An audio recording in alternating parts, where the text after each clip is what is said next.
У меня уже готовый распечатанный шаблон. Я буду вырезать по этой линии. Если ваш принтер не берет плотную бумагу, не печатает на ней, вы можете это сделать с помощью циркуля. Вам нужно будет поставить ножку циркуля на середину и вот таким образом сделать полукруг. Получится то же самое.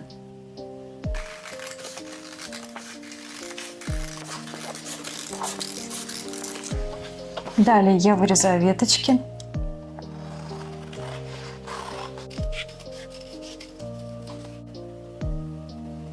Я беру свою ткань, у меня это плотный лен темно-серого цвета, можно взять черный. С помощью термостержня я отмечаю границы шаблона.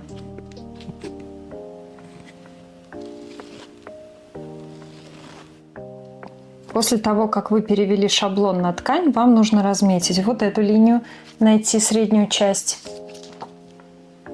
Я уже отметила, можно использовать метр, либо линейку. Вот я отметила середину. А далее нужно разметить вот эту дугу. Сделать это очень удобно тоже с помощью метра. Не таким образом, а вот так. Первый отрезок 7 сантиметров, второй 9, я поставила здесь точку, и третий 9 тоже. У вас получится 3 сектора, 1, 2 и 3. Потом центральную часть вам нужно соединить с каждой из этих точек.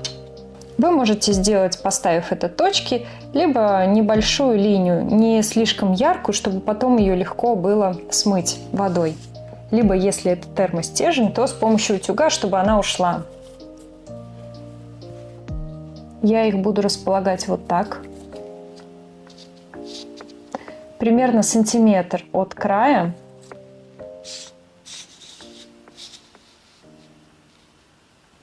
Линии эти нужны для того, чтобы ровно расположить веточки относительно друг друга. Примерно вот так.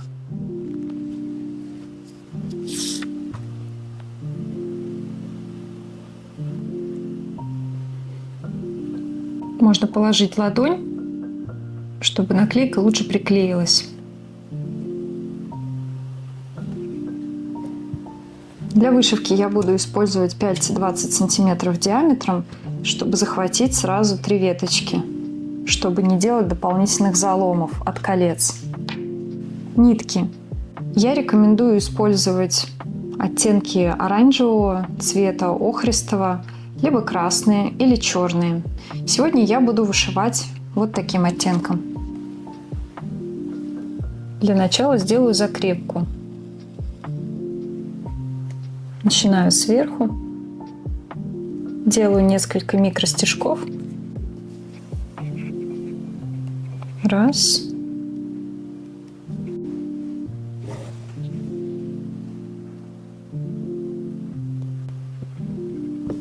2 и еще 1.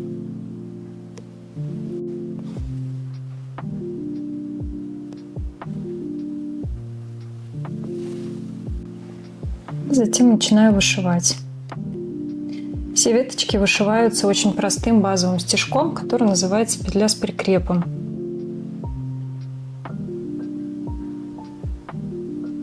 Я делаю петлю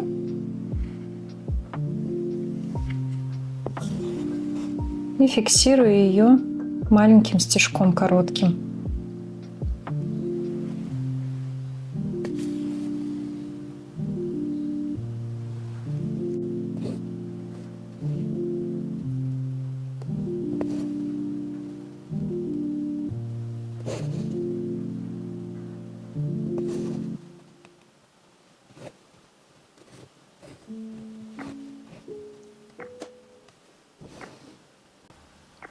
После того, как я вышила 3 петли, я буду делать стебельчатый шов.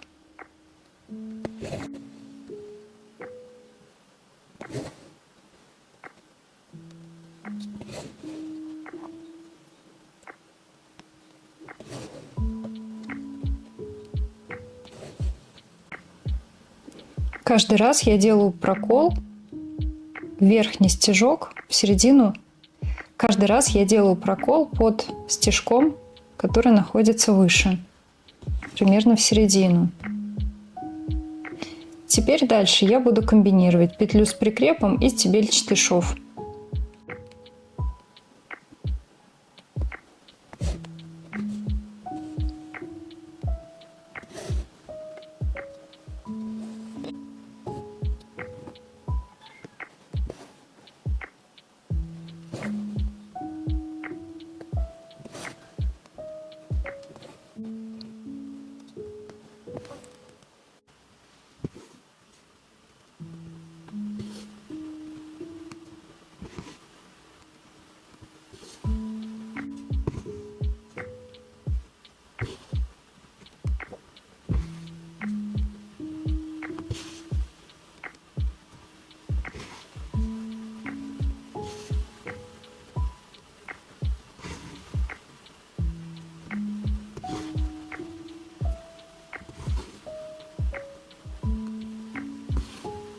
На средней веточке есть еще французские узелки.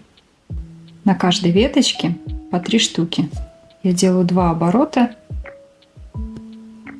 и прокалываю ткань.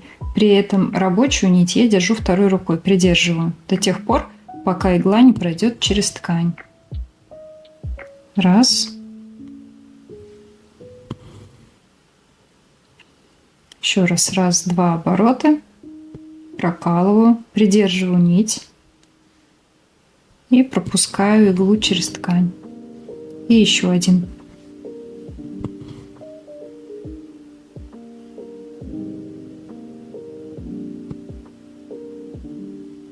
Я ее держу до тех пор, пока игла не пройдет сквозь ткань, чтобы узелок не развязался.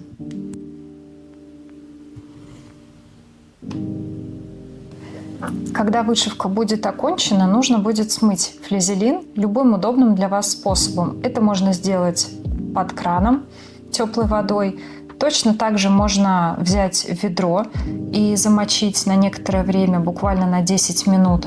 Для того, чтобы нитки остались мягкими, можно добавить еще кондиционер для белья.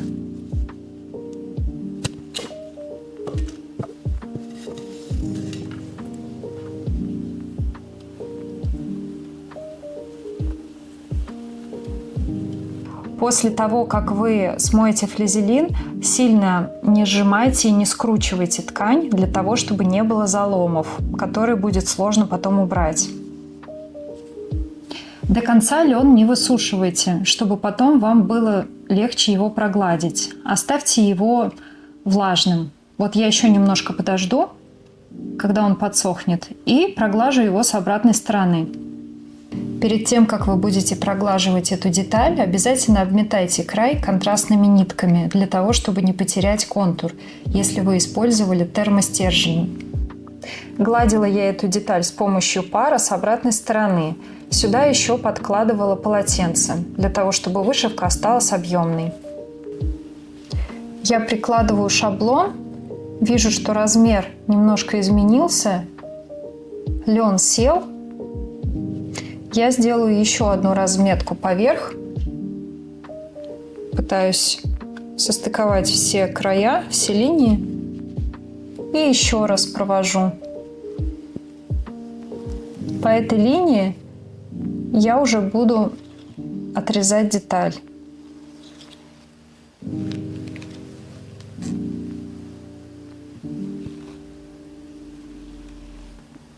Вот так выглядит новый контур. На него я и буду полагаться. Еще я отступлю 1,5 сантиметра от края и буду вырезать эту деталь с учетом припуска.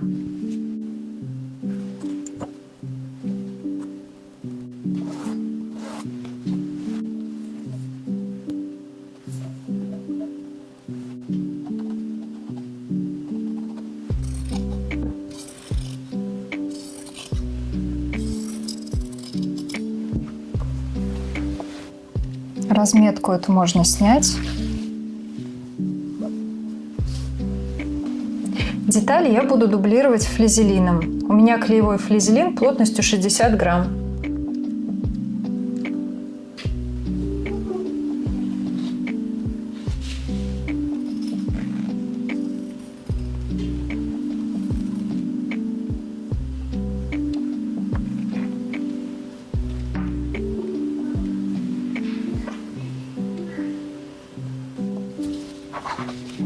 Я сверяю еще раз размеры по шаблону. Все в порядке.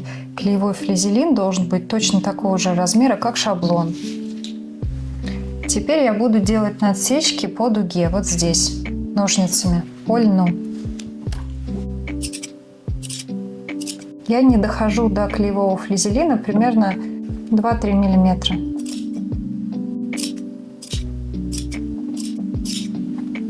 Затем я беру клей, у меня вот такой прозрачный. Я буду наносить его на наш бумажный шаблон.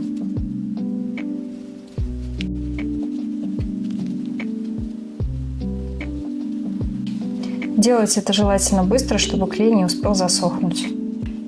После этого аккуратно я прикладываю шаблон.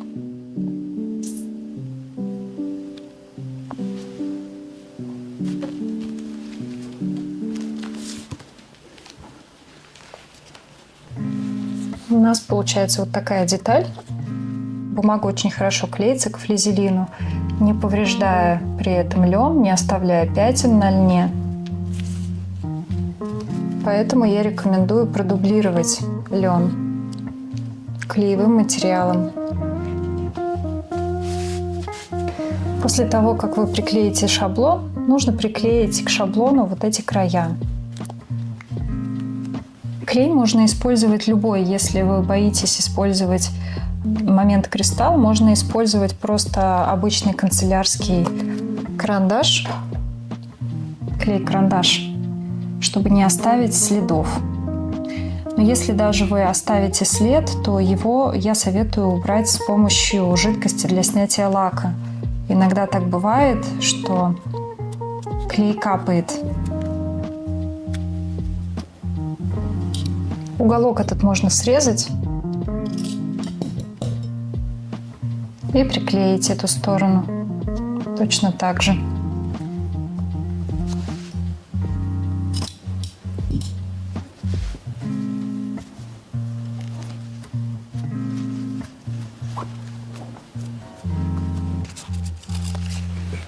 И вырезаю с помощью нее наш фетр.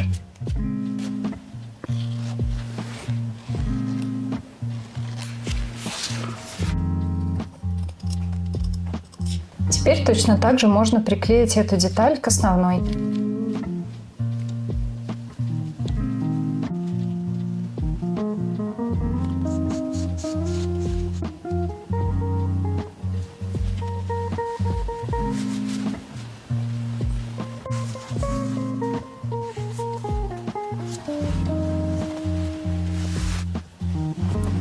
После того, как все детали мы соединили, можно делать колпачок. Это сделать довольно просто. Нужно сторону, где есть вышивка, расположить поверх другой. И смотреть, чтобы здесь тоже состыковались края. Для этого нужно еще чуть-чуть подтянуть эту сторону. Вот так я фиксирую.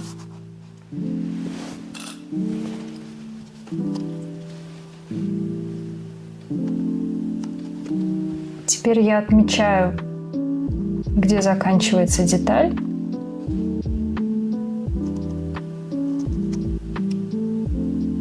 Достаточно несколько штрихов, чтобы было видно. И отпускаю снова. Теперь эту часть можно смазать клеем и приклеить.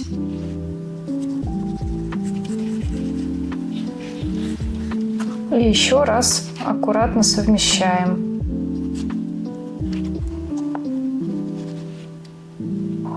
Осторожно, чтобы не испачкать клеем.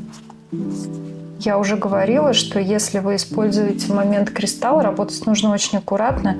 И если где-то вы увидели, что вы испачкали лен, то его можно убрать жидкостью для снятия лака. Но это в крайнем случае. Я возьму толстую иглу. У меня это игла нашего производства номер 3, которая подходит для вышивки и для ручного шитья.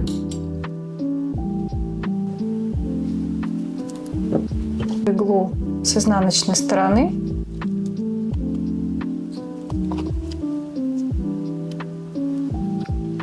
И делаю здесь несколько стежков.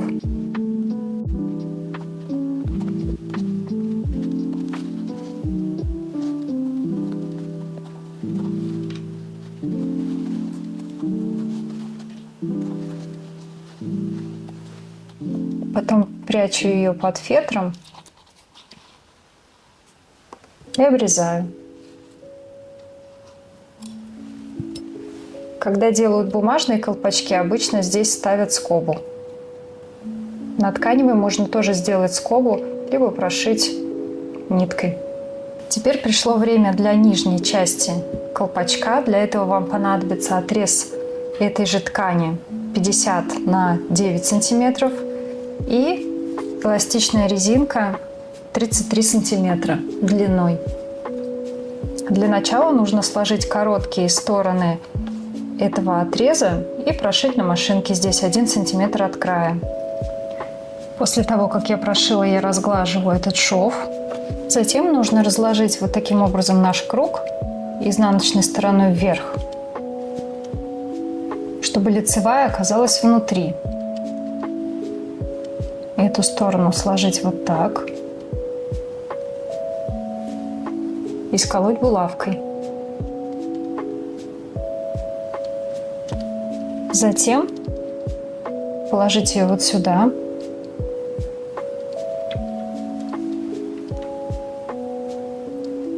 И сколоть еще раз здесь. И прострачивать. Прострачивать, постепенно выворачивая эту часть.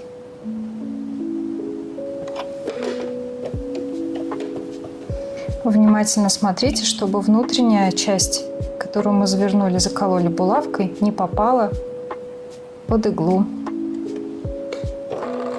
Я прострачиваю 1 сантиметр от края. В конце нужно будет еще оставить отверстие для того, чтобы потом вывернуть резинку.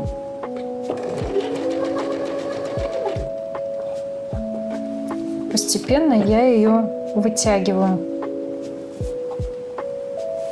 вперед. Таким образом я тащу за внутреннюю часть, прострачиваю. Смотрите, чтобы внутренняя часть не попала под иглу.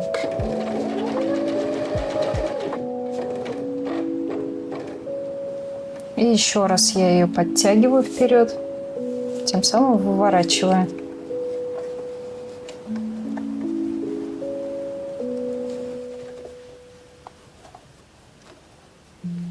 И опять прострачиваю. Постепенно убираю булавку.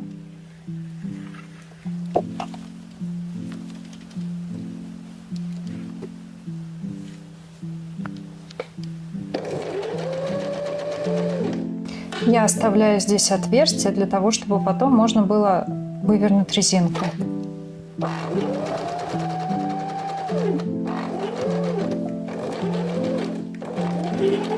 Делаю закрепку и заканчиваю. Нахожу это отверстие и тяну за внутреннюю часть, тем самым выворачиваю резинку.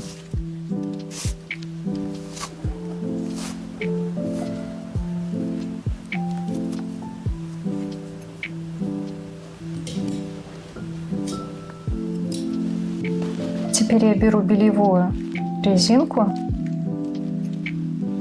вкалываю в нее булавку и пропускаю по кругу нашу ткань.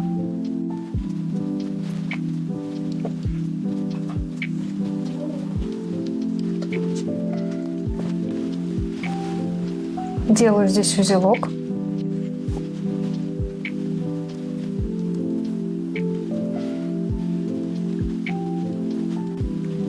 Раз и еще один.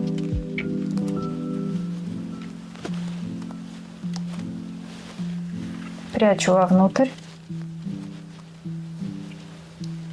и закрываю вот это отверстие на машинке. Либо можно вручную потайным швом. Вы можете оставить резинку так, либо прогладить еще утюгом, разровняв вот этот шов, вот так прогладить. Я резинку прогладила, вот такой результат у меня получился. Нужно расправить резинку таким образом, чтобы край, который мы закрывали, где было отверстие, оказался внутри.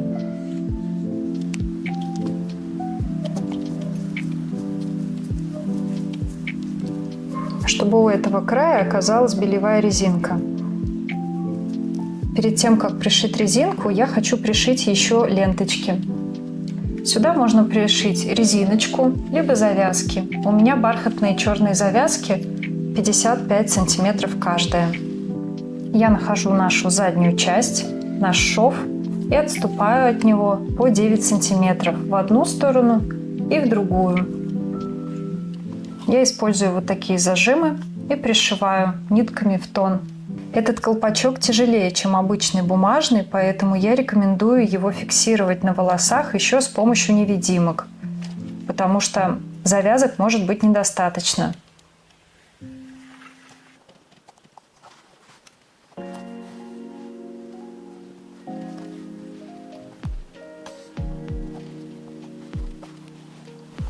Я расправляю резинку руками. И сейчас буду совмещать ее с нашим колпаком.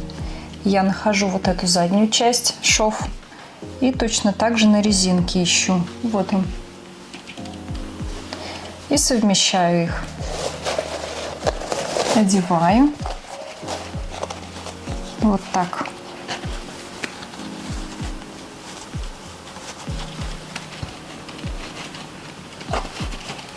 Внутри я захватываю пальцами еще бельевую резинку, чтобы она тоже была у края.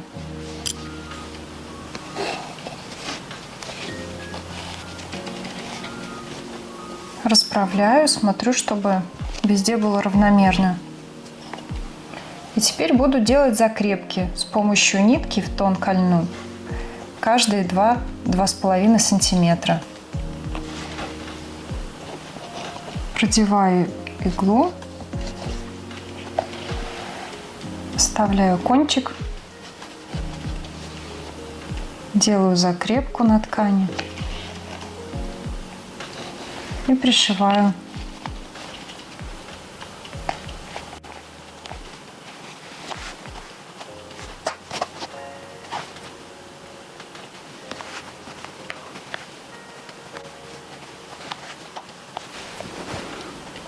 Закрепляю нить.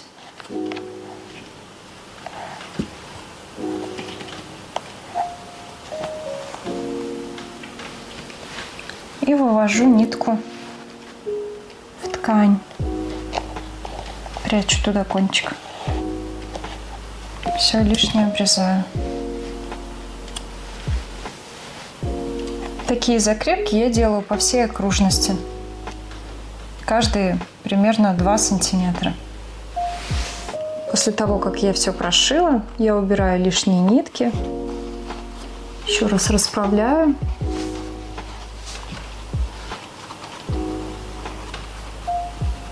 Вот такой результат у нас получился.